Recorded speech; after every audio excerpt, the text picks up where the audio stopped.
1월 둘째 주 정도에 노예 임원들과 함께 태국을 다녀온 적이 있습니다. 한 주간 다녀왔는데 그때 안내하던 안수 집사님이 참 좋은 이야기들을 많이 해주셨고 안내해 주는데 그 태국에서 여러 가지 아픔들 그리고 또 캄보디아와 접경에 있으니까 캄보디아 이야기들을 쭉 들었습니다.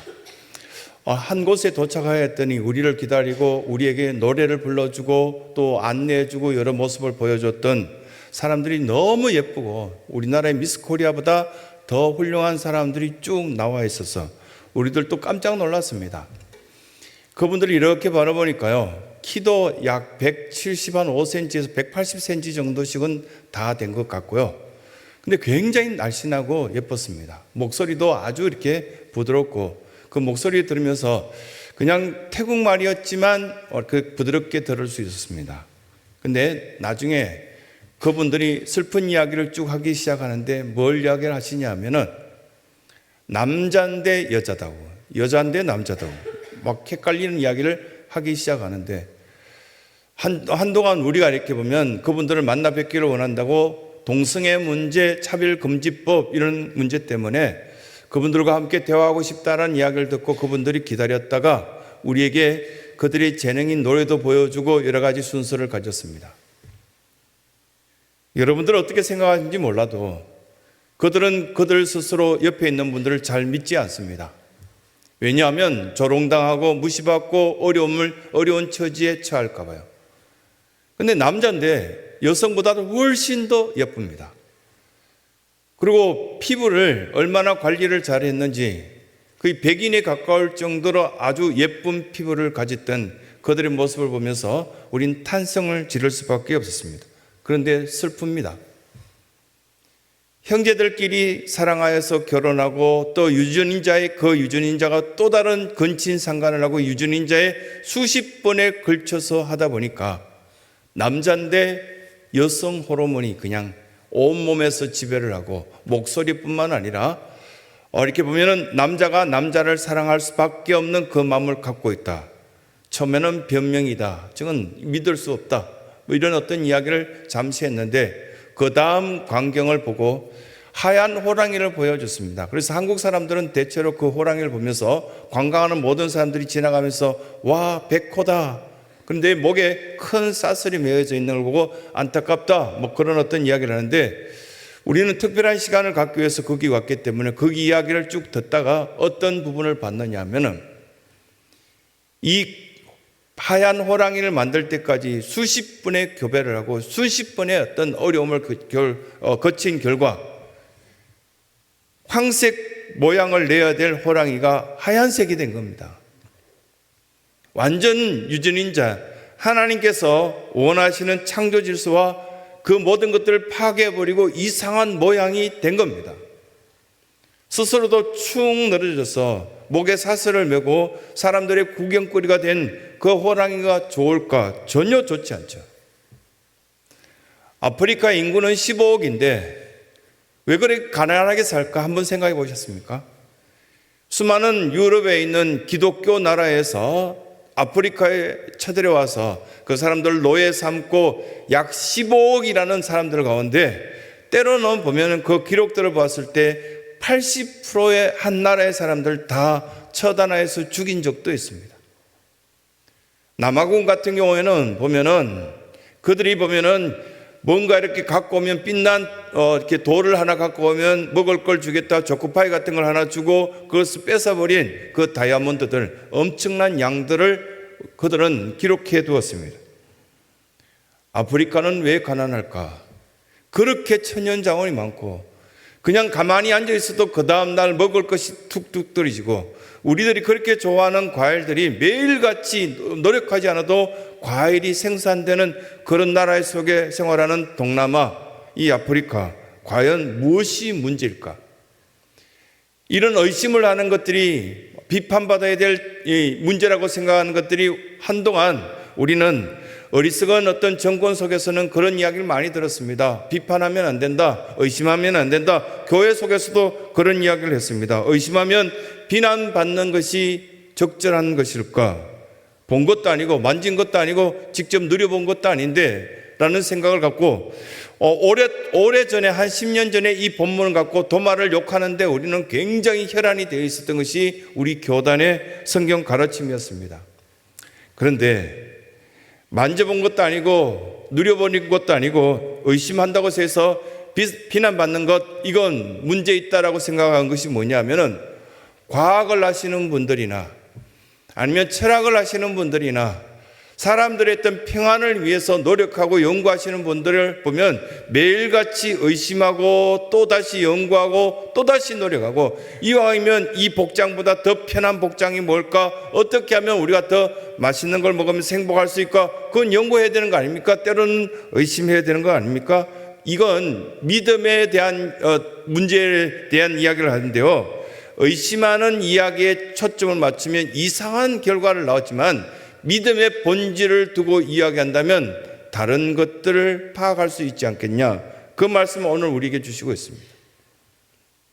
여러분, 예수 그리스도를 믿는 사람들 아닙니까? 이 믿음의 본질에서 벗어나면 다 기분 나쁘고 상처되고 어렵고 힘들죠.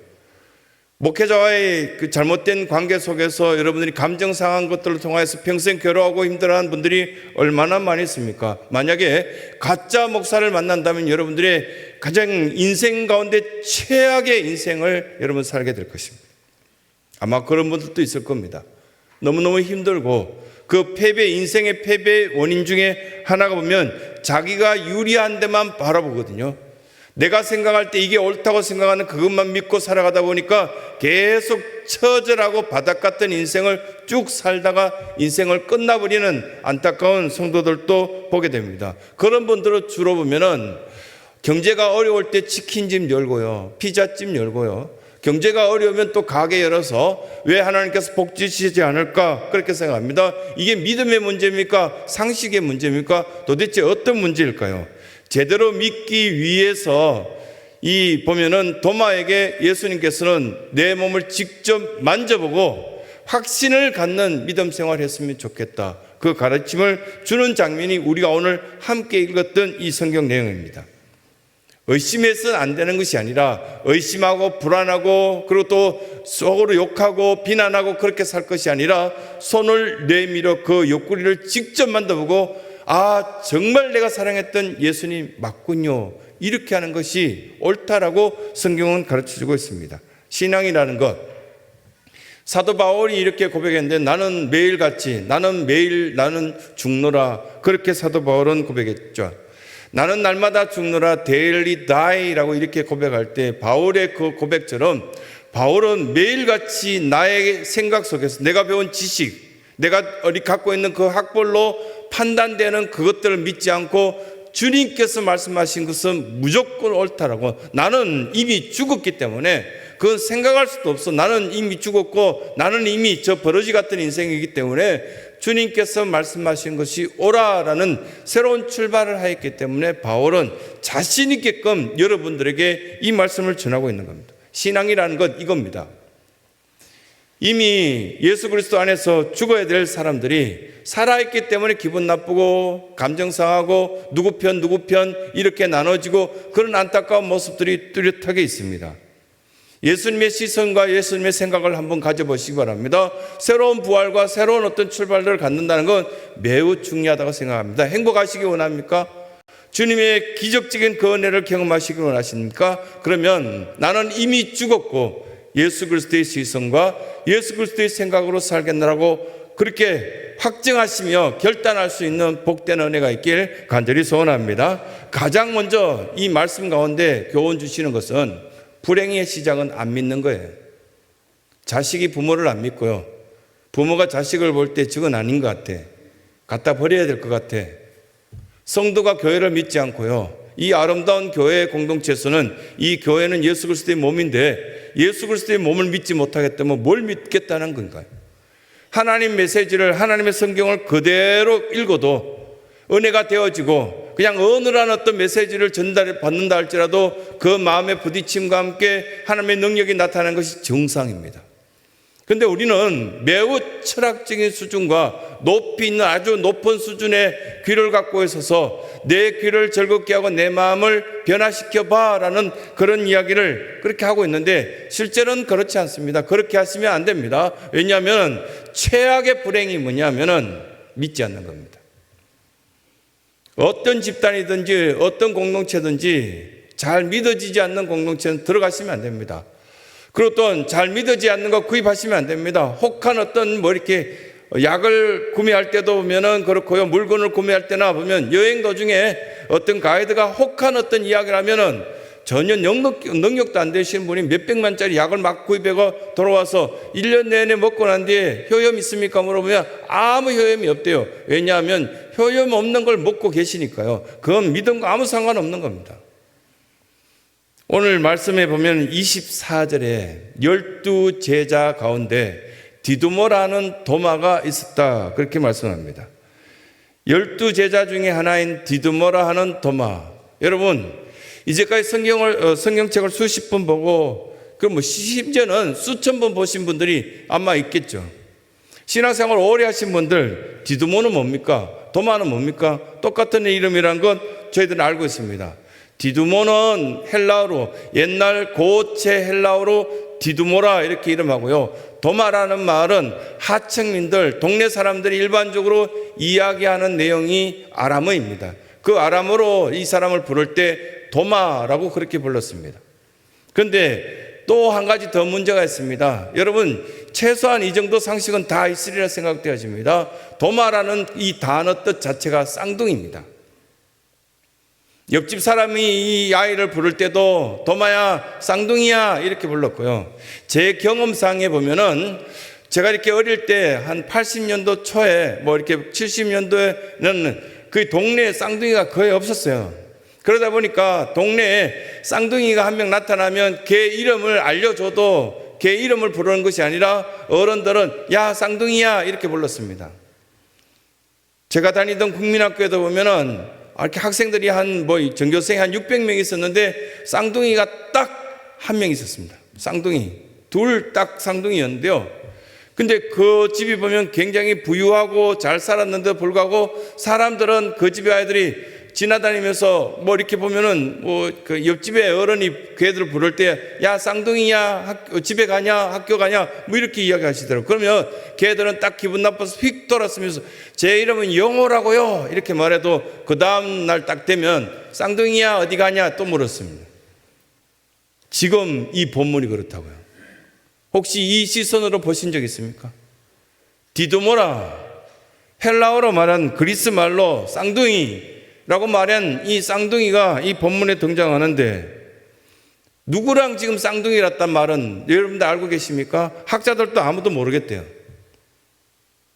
여러 책들을 뒤져보고 검색해보고 찾아봤지만 도마라는 이 말 자체가 쌍둥이인데 그냥 오랫동안 우리는 마태, 마가, 누가, 요한 이렇게 쭉 12 제자들의 이름을 암기하고 있을 때 그냥 우리는 쌍둥이 이렇게 알고 있었던 겁니다. 이해하시겠습니까?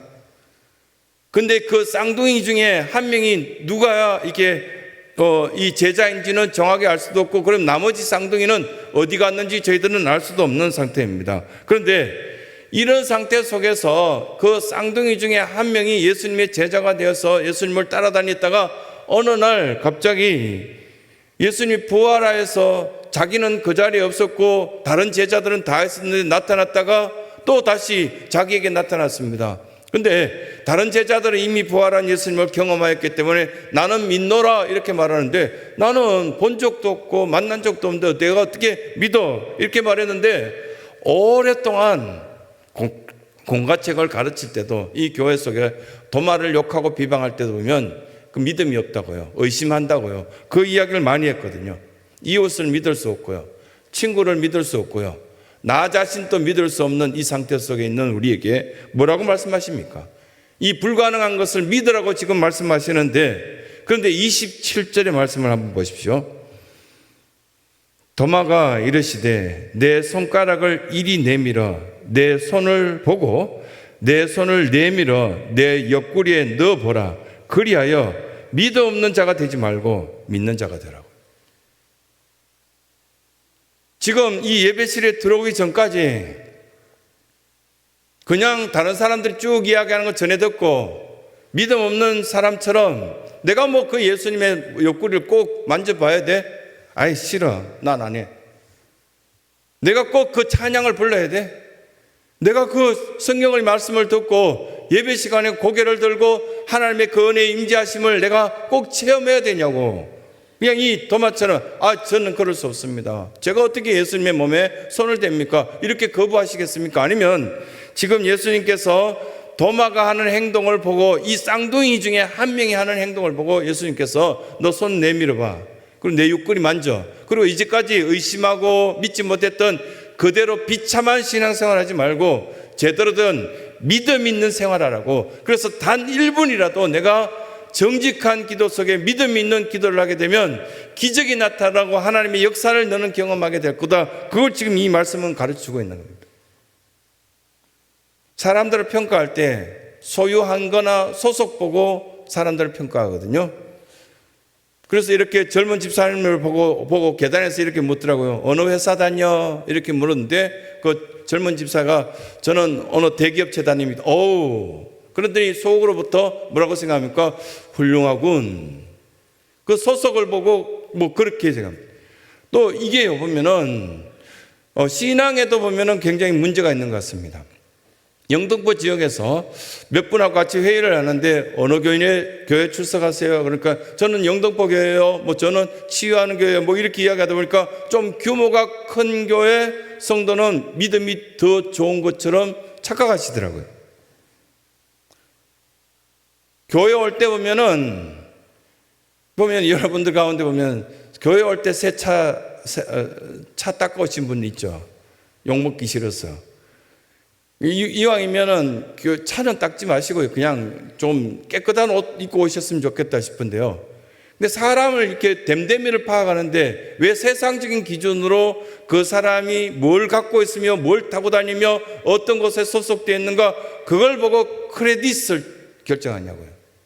그 사람의 어떤 신뢰 정도, 그 사람을 믿어줄 만한지를 결정할 때 왜 그걸 보고 하냐고요. 하나님께서는 불행의 시작이 보면은 제대로 믿어야 될 걸 믿지 못하기 때문에 이것들이 우리에게 불행을 가져온다고요. 그래서 이 교회 공동체 속에서도 가끔씩 사기치는 사람들 보면 뭐 이렇게 보면은 고급차를 타고 와서 이상한 소리 하거든요. 그렇게 좋아 보이는 공산주의요. 실제로 이론적으로 볼 때 굉장히 멋집니다. 근데 왜 이 공산주의 공산당이 있는 그 나라들 속에는 마을마다 스파이들이 있어서 사람들의 동태를 파악해서 몰래 중앙당에 보고하고 그래서 그게 드러나서 사람들이 실망하고 낙심하고 괴로워합니까? 그렇게 좋아 보이는데요. 이 모습들을 보면 그 속에는 믿음이 없다는 것이 드러납니다. 그런데 믿음이 있는 조그마한 공동체 속에서도 찬양대나 아니면 여전도회나 여기서 서로 믿어주고 서로 귀하게 여기고 그런데 그 믿음이 어디에 기준에 두고 있는가? 예수 그리스도의 기준을 두고 있는 믿음을 갖고 있는 똑같은 공동체. 그렇다면 거기에는 소유욕이나 소속이나 이런 것과 상관없는 그 믿음을 갖고 있다면 불행이 아니라 행복이 그들에게 있을 것이다. 그 말씀을 첫 번째 하시는 거예요. 또 한 가지는요. 여러분들에게 있어서 최고의 위로가 있다면 그건 믿어주는 겁니다. 예수님이 여러분들을 끝까지 믿어주시잖아요. 믿을 만한 대상이니까 믿어주십니까? 아니면 나를 따라오는 사랑하는 예수 그리스도의 제자고 하나님의 딸이고 하나님의 아들이니까 믿어주시는 겁니까? 28절요. 도마가 대답하여 이르되 나의 주님이시오 나의 하나님이십니다. 도마는 이런 고백하면 안 되는 거 아닙니까? 이제까지 우리가 알고 있었던 도마에 대한 내용이나 도마에 대한 가르침이나 그리고 도마라는 이름 그대로 사용하는 것 자체가 때로는 마음에 안 들었습니다. 좀 제대로 많은 사람이 연구해서 이 사람 이름을 찾았으면 좋겠다. 그냥 쌍둥이 안 불렀으면 좋겠다. 이런 생각 많이 했거든요. 그런데 이 도마가 믿음 없는 것들을 드러내기 위해서 이 본문을 우리에게 알려주시며 이렇게 11시 예배를 저와 여러분들이 드리면서 그걸 확인하려고 모이는 것이 아니라 이제는 만져봤어. 직접 기도해봤어. 그리고 또 주방에서 봉사해보고 그리고 또 여러 사람들 위해서 섬겨본 후에 직접 나를 최고의 위로자로 세우신 그 하나님이 나를 위로하시고 사랑해 주시는 거라 직접 경험하라는 겁니다. 그냥 이론적으로 밥 한 술 뜨고 두 술 뜨고 세 술 뜨고 그래서 이론적으로 내가 숟가락질 아무리 해도 배 안 부르잖아요. 직접 경험해 보는 겁니다. 기도에 참여해 보고요. 새벽을 깨워서 나의 어떤 억울함과 괴로운 문제들을 하나님 앞에 구하며 찾고 두드렸을 때 그 가운데 역사를 한번 경험해 보라는 겁니다. 의심받아 본 적 있습니까? 목회를 해보니까 참 의심받는 경우가 많았습니다. 왜 믿지 못할까? 안 묻습니다, 이제는. 자기가 보고 싶은 대로 보고 말하고 싶은 대로 말하는 경우가 많기 때문에 그런 경우도 있죠. 이 정치계만 그런 거 아닙니다. 그런데 불쾌하게 생각할 수도 있는데 예수님은 한 번도 그런 적이 없습니다. 마치 아브라함의 아내 사라가 아브라함이 천사와 대화 도중에 네가 100세 때 아이를 낳으리라 그 이야기를 듣자 그 부인이 뒤에서 장막 뒤에서 피식 웃죠. 말도 안 돼. 내 나이가 지금 에스더 회원의 나이인데 어떻게 애를 낳아? 에스더 회원들 작정해서 기도 한번 하시겠습니까? 우리가 전도도 안 되는데 한 명씩 낳자. 이거 안 되잖아요. 말도 안 되는 거. 그럼 이건 지금 말도 안 되는 걸 그 본문을 아주 쉽게 우리는 읽어 나갔습니다. 하나님이니까 되겠지 하고 생각하고 쉽게 읽어 나갔는데 지금 어여 전도 회원들도 지금 전도도 안 하고 안 되니까 우리 에스더 회원들이 이번에 작정하고 기도해서 다 한 명씩 낳자. 이게 지금 그 이야기하고 있는 겁니다. 그런데 이걸요 불쾌하게 생각하지 않고요 잘못됐다 생각하지 않고 이들은 그대로 받아들이고요 그 위로를 기쁘게 생각했습니다. 최고의 위로는요 나를 믿어주는 거예요. 여러분들 최고의 위로자를 만났다는 그 기쁨은 어떤 문제가 생겼어도 주님은 여러분들의 믿어주시고 여러분 편이기 때문에 여러분들에겐 최고의 위로자는 바로 예수님이라는 사실입니다. 지식은 믿음 위에 세워집니다. 학교 오래 다녀봤거든요. 근데 그 지식이 우리를 괴롭히죠. 근심이 많아지게 만듭니다. 배우면 배울수록 무식하다는 걸 많이 합니다. 지혜도 마찬가지입니다. 보잘것없는 삼류학교 오래 다닌 것으로 자랑거리가 못됩니다. 그런데 그 지식이 믿음과 만나면 믿음 위에 세워지면 놀라운 능력이 나타납니다. 지혜도 마찬가지입니다. 지혜가 믿음이 생겨지면 아주 멋진 여러 사람들을 복되게 하고 형통하게 하는 그런 복된 지혜로 쓰임 받는데 만약에 솔로몬에게 이 지혜가 갔으니까요. 후궁이 700명이요. 그리고 또 그 후궁을 돕는 부인들이 300명, 도합 1000명을 데리고 살았던 사람이 솔로몬입니다. 왜 욕 안 하십니까? 솔로몬을 욕하신 분들 거의 없던데요. 한 30년 전에는 어머니들이 만나기만 하면 이렇게 기도할 때 보면 우리 아이는 솔로몬 같은 지혜를 주옵시고 그 자식들이 한 20년 동안 잘 자라서 엄머리를 모른다 그러고요. 버릇없고 못됐고요. 보면 예절도 전혀 없는 그 자식으로 자라난 상태를 보게 됩니다. 지식도 지혜도요. 믿음이 없으면 무능력해집니다. 반면에 지식도 지혜도 믿음이 결부되어지면 놀라운 은혜를 경험하게 됩니다.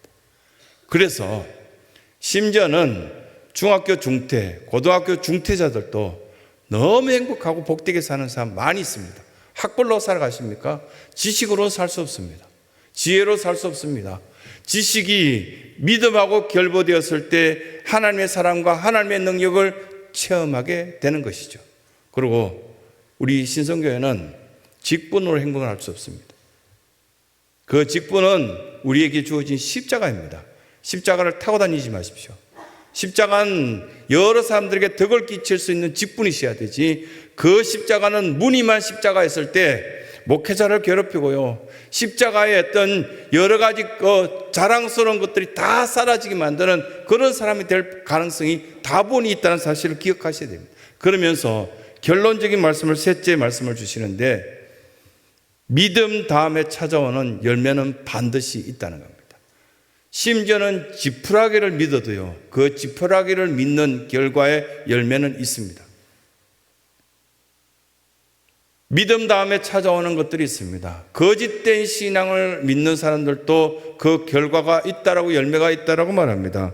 항상 내 입장에서 보면은 다른 모든 사람들은 하찮은 존재로 보이는데, 하나님의 입장에서, 하나님의 시선으로 보면 다 복된 사람이고 귀한 사람들입니다. 하나님의 직분자들은 참 하나님께서 세우신 귀한 사람들입니다. 나를 불쌍히 봐주겠지라는 착각은 버리셔야 됩니다. 하나님께서 우리를 불쌍히 보시는 것이지, 사람들이 우리를 불쌍히 여겨주겠지라는 그 착각 속에 생활하게 된다면 자꾸만 부딪히는 괴로움 속에 우리는 괴로워하게 될 것입니다. 29절입니다. 같이 읽겠습니다. 예수께서 이르시되 너는 나를 본고로 믿느냐? 보지 못하고 믿는 자들은 복되도다 하시니라. 누가 복됐냐? 믿는다는 건 기적이거든요. 정말 믿음 있습니까? 믿는다는 건 기적입니다. 믿음은 선물입니다. 기프트입니다. 하나님께서 선물로 주시지 않으면, 여러분 지금 당장 예배를 마치고 집에 돌아갔을 때도 아내를 믿을 수 없고, 남편을 믿을 수 없고, 자식을 믿을 수 없고, 내가 이렇게 가지고 있는 통장 잔고도 믿을 수 없어서 수십 번 확인해도요, 그 돈은 아무것도 나에게 영향을 주지 못합니다. 도마라는 사람은 마치 현대 지성인을 대표하는 한 사람의 모습입니다. 여러분들이 잘 알고 있는 MBTI의 T가 1에서 50인데요. MBTI 조사를 해보면 이 도마는 가룟 유다와 함께 T 성향의 거의 1에서 50 가운데 보면 한 49, 48 정도의 위치에 있는 성격의 소유자가 아니겠냐. 내가 직접 만져봐야 믿겠다. 계산해서 답이 나와야 믿겠다. 이렇게 말한 현대인의 대표적인 대표인물이 도마입니다. 디두모입니다.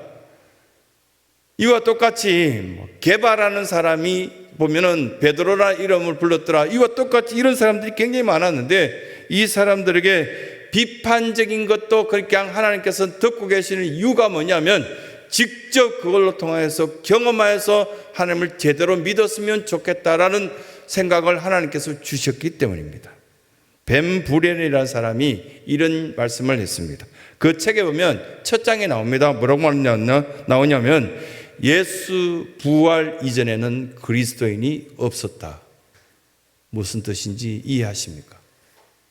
부활이 없다면 우리는 언크리스찬입니다. 우리가 믿고 있는 신앙은 가짜입니다. 부활의 신앙을 믿고 있기에, 믿음이 있기에 우리는 크리스찬이고, 믿음이 있기에 기적이 있고, 믿음이 있기에 우리에게는 소망이 있다는 말씀을 주시는 겁니다.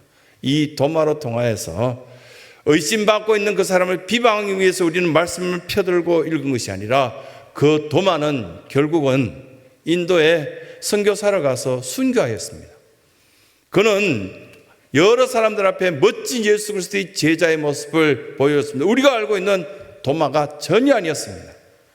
이제 여러분들은 하나님의 자녀답게 믿음 있는 자로서 어느 곳에 가든지 예수 그리스도의 향기를 나타내면서 예수 그리스도의 부활 이전에 있는 사람이 아니라 부활을 경험한 여러분들이 다 되셔서 참된 그리스도의 모습, 정직한 모습, 그리고 또한 믿음 있는 그 모습을 나타내 볼 수 있는 귀한 성도들의 삶이 다 되시길 간절히 소원합니다. 이 시간 한 1분 정도 기도할 때, 하나님 제게 진정한 믿음을 선물로 주옵소서. 믿음 있는 신앙생활을 있게 되려고, 믿음으로 평화스럽게 살아갈 수 있게 해달라고, 믿음으로 천국을 바라보며 살아갈 수 있는 귀한 성도의 삶이 되게 해달라고 한 1분 정도 우리가 작은 소리 내서, 아주 작은 소리 내어서 결단의 기도를 드리겠습니다.